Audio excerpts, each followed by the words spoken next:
In this video, let's talk about the way that you recover the Jio Hotstar account. If you have an account of Jio Hotstar and you don't remember how you can log into it, in this video, let me show you the way that you can recover it. Now, in order for anyone to log in to a Jio Hotstar account, just open up the app, and if you tap on the login button, it's going to take you to the section where you'll need to type in your phone number. Now, in order to recover your account, you just need to try out different phone numbers that your Jio Hotstar account is connected to.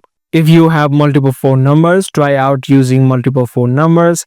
And if you do have a phone number that is valid, you'll get an OTP.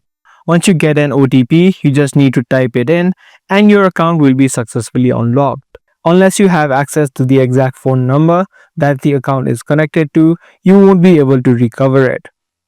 Also, what you can try out is tap on Get Help and try contacting the customer support of Jio Hotstar. You can tell exactly what the problem is and try seeing if they can help you out.